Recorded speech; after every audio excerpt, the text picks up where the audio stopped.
All right, so this is the midterm review. A lot of this is vocabulary. It's pretty straightforward, so I'm going to go pretty fast through this.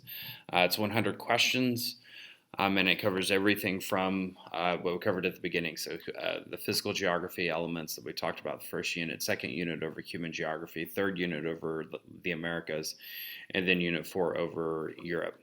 All right, so like I said, it's a lot of vocab, so I'm just going to be kind of defining several things and stuff like that. So going back to the beginning, basically, you should know the difference between absolute location and relative location. So absolute location is using latitude and longitude to tell where you are. Relative location is the idea of where you are in relation to something else as far as how you describe it.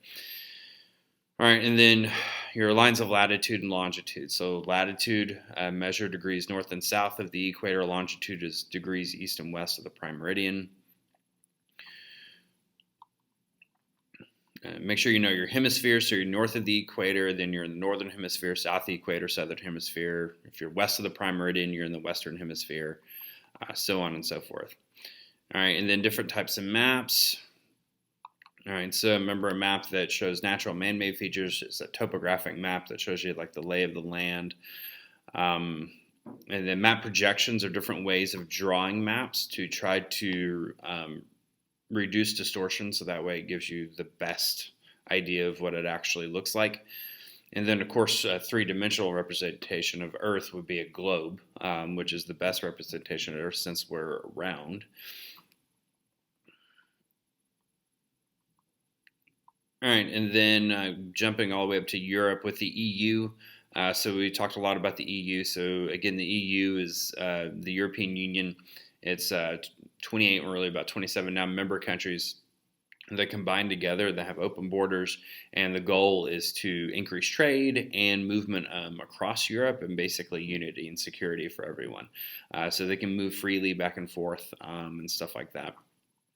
All right, and then an epicenter is the center of an earthquake. So where an earthquake originates from. When we get into the ideas of culture, so you got diffusion, for example, is when an idea spreads or something spreads. It could be a product and stuff like that. We talked about Coca-Cola, blue jeans, that kind of thing, how they spread from one place to another. And then ethnic cleansing, it's very similar to genocide, basically, when you're trying to wipe out a certain group of people. So we talked about that in Bosnia in the 1990s, early 2000s. And then, of course, with the Holocaust in Europe. And so in both those being in Europe. That will come up a few times, a few questions on that. And then remember, acculturation is when one culture adopts something from another culture. It's like the whole culture takes it in. And then whereas an assimilation is if you move to another country and then you assimilate into that culture, you give up your own culture that you came from and start living according to the new culture. All right, then monotheistic and polytheistic religions. Monotheistic is one God, polytheistic is multiple gods. So monotheism would be Judaism, Christianity, and Islam. Polytheism would be Hinduism. Buddhism technically doesn't believe in a particular god, so they're technically neither. The Columbian Exchange, that was the exchange of goods and stuff like that between Africa, Europe, and the Americas during the Age of Exploration. So 1500s, like 1800s, when all these new products came over here that weren't native to here, and then products that were here went to Europe and over to Africa that were not native over there. Also, the African slave trade occurred during that.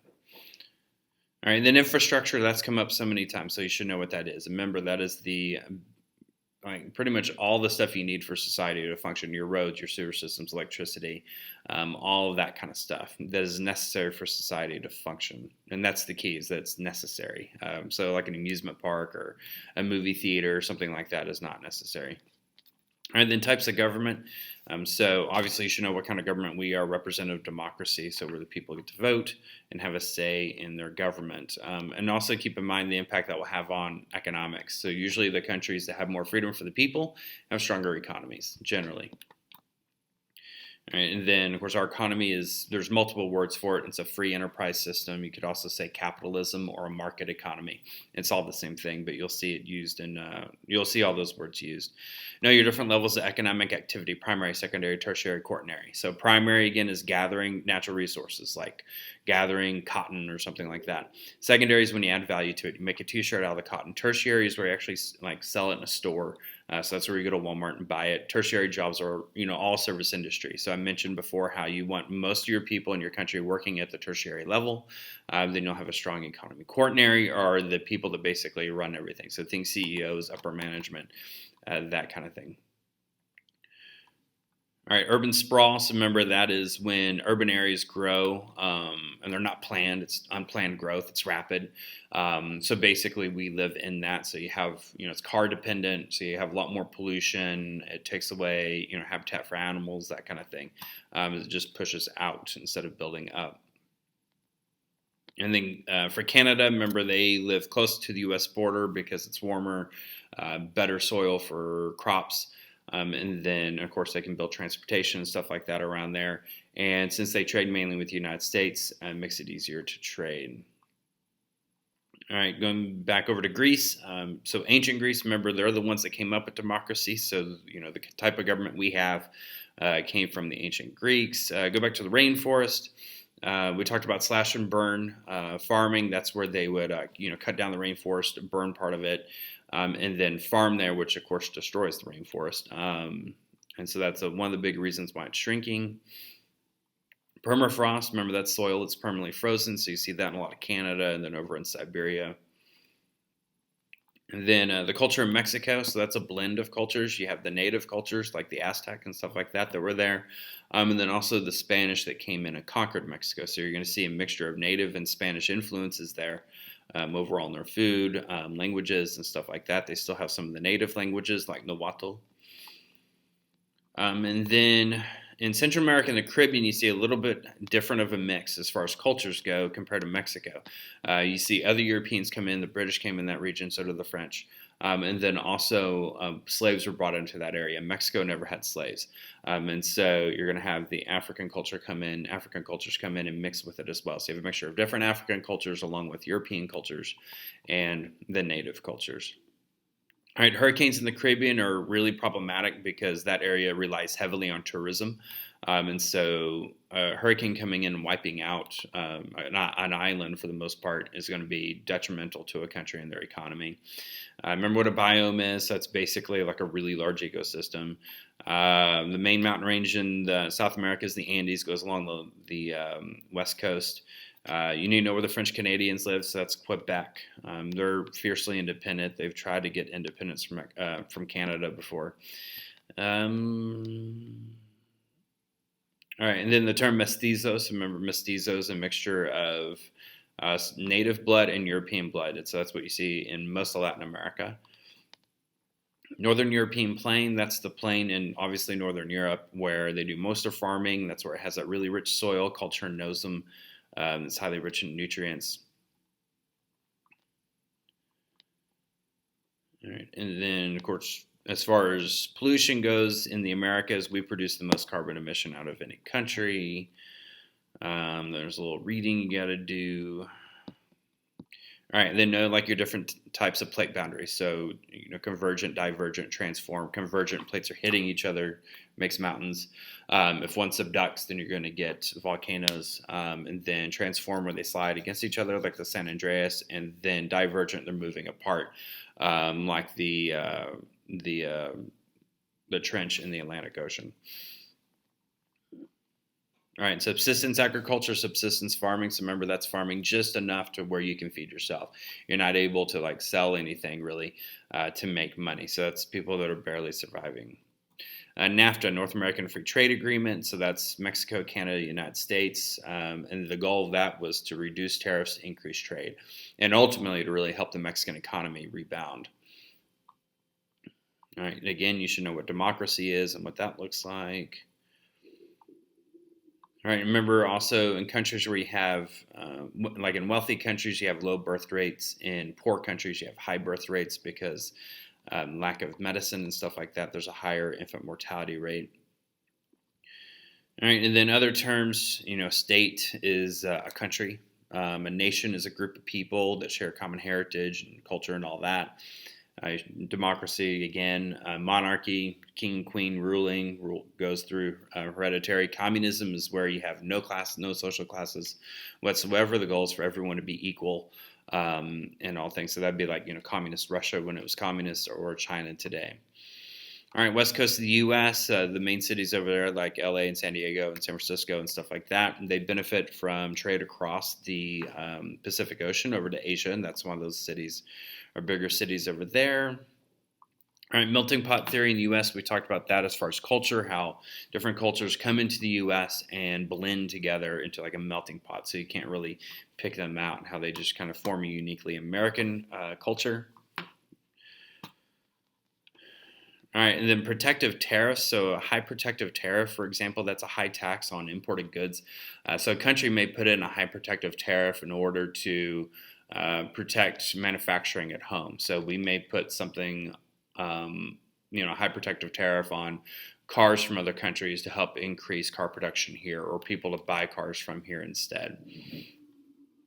All right, then plate tectonics, again, that's the idea of all the plates moving around on the Earth. That comes from the idea of Pangea, where we used to be one supercontinent, and over time we split up.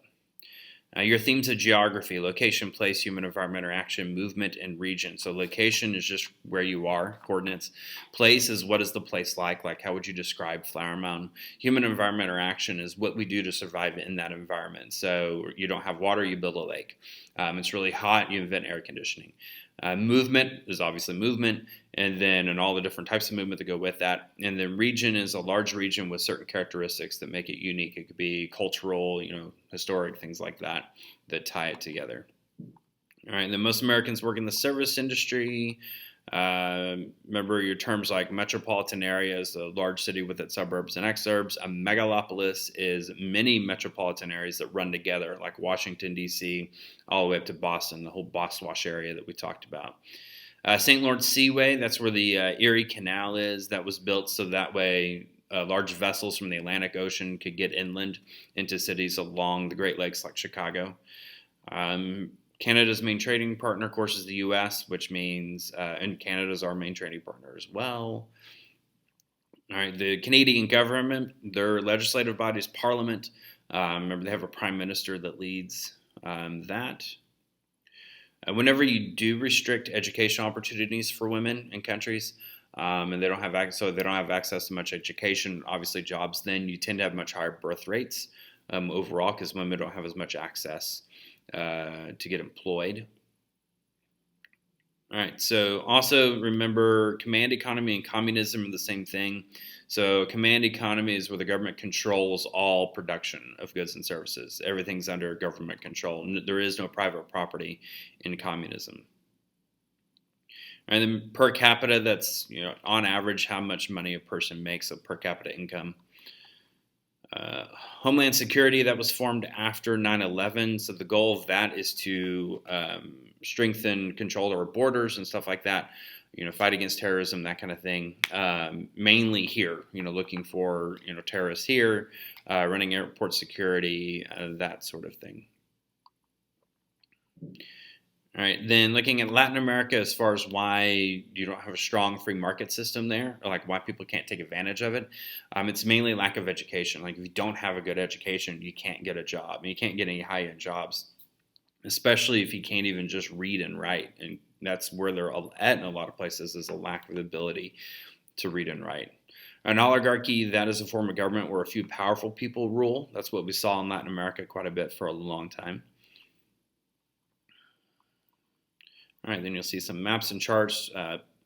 You will see population pyramids. Make sure you know how to interpret population pyramids. All right, and economically in the U.S., starting around 1970, we did see a drop in manufacturing here in the U.S. We started seeing that more so go overseas, and we shifted more to service industry at that point.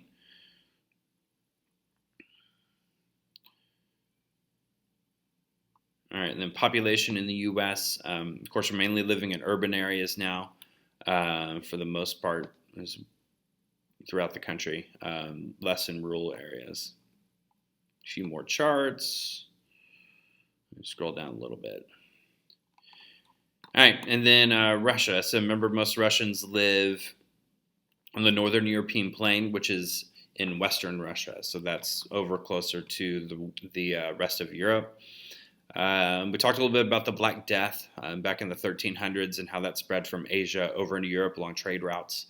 So how connection and trade can also bring disease and viruses like you've seen. All right, and then Latin America and Eastern Europe, they do have some things in common. Both areas, both regions are recovering from harsh rule, basically. So in Eastern Europe, you saw communist rule for a long time that really slowed them down economically and repressed the people. And then in Latin America, you saw strong oligarchies. And so you're seeing democracy take root there, but it's taking time. Those economies are slowly emerging.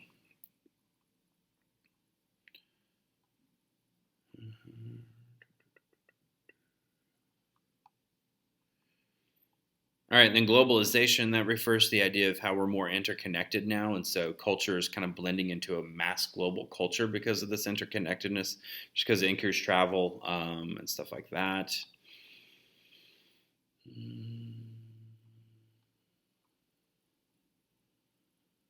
And then Europe has a dense population, and that's for several reasons, basically, that a lot of natural resources. They're the first ones to industrialize during the Industrial Revolution, and then they have plenty of water. There's tons of major rivers throughout Europe, which gives them plenty of water as well, which is where you see your bigger cities. Continentality, so remember, continentality is the idea that the further away you are from the ocean, the more extreme your temperatures are going to be, your climate will be. So Europe, being mostly near the ocean because of all the peninsulas, generally has a nice climate, even though it's really far north. But when you get into Russia and you're far from the ocean, then that's where it becomes more dramatic.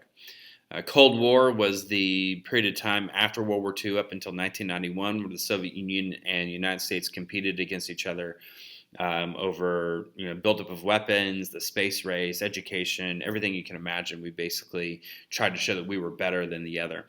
So we didn't actually fight each other directly, just indirectly in these other means. And other ways was mainly through like spying and espionage and that kind of stuff.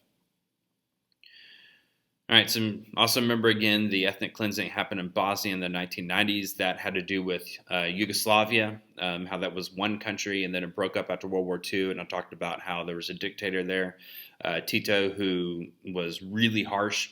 And then after the fall of the Soviet Union, they all tried to get independence throughout the regions, like Croatia, Slovenia, stuff like that. And then you got the next guy, Slobodan Milosevic, who tried to unite them all together again. And of course, they didn't want to do that after what happened under Tito. And then before that, just being under foreign rule somehow for, last 1,000 years, basically. And so that led to civil war and then the ethnic cleansing of the Albanians. All right, and then of course the EU, again, it promotes economic cooperation. The idea is that if you unite Europe together, a lot of Europe together, then that way you won't see major wars there anymore, like World War I and World War II and stuff like that. All right, then Western European countries, as far like why is Western Europe richer and better off than Eastern Europe? So Western Europe, it really goes back to World War II. So after World War II, Western Europe was rebuilt by the United States, Great Britain, and France. And so we pumped tons of money in there, built them all up. We were strong allies with all of them, and so they had access to trade and free markets. Eastern Europe was under the Soviet Union, so they are under communist control, and with that, they didn't really have access to the West. And so that cutoff made it to where economically they weren't as successful. And so that they've only been free from that since 1991, which may seem like a long time, but in reality, when you're talking about governments and countries recovering from something like that, it takes far longer. And so that's why they're lagging behind. All right, and then as far as the things you need for a country to be successful for the development of a nation, you need a free enterprise system, so a free market like what we have, which allows people to start businesses and be creative and push forward. You need a lot of natural resources for people to be able to do that and industrialize. And then, of course, you need democracy. You need people to have a voice in what they're doing. And that's the best formula so far to create a successful country. All right, and then in Poland in the late 80s, like 1989, in that area, they started voting basically to get away from the Soviet Union. So you started seeing them shift away from communism to more democratic ideals and stuff like that. And that's where you really saw the Soviet Union was crumbling at that point. All right, the reason why Europe is able to trade so well across the globe is because they have many peninsulas. So again, they have a lot of access to the ocean, and most trade, like 95%, is on the ocean. All right, so again, remember, Eastern Europe was controlled by the Soviet Union. All right, and then one of the other big problems they have in Europe is negative growth. They're not having enough babies, so their populations are shrinking. So they're trying to do things to encourage people to have more babies. They'll pay you literally to have more babies and stuff like that. And so they have declining birth rates basically across the region. Italy is one of the worst hit areas with that. All right, and then we mentioned this a little bit. So Russia. Back in 2014, they took over the peninsula of Crimea in Ukraine. And so they invaded, took that region over.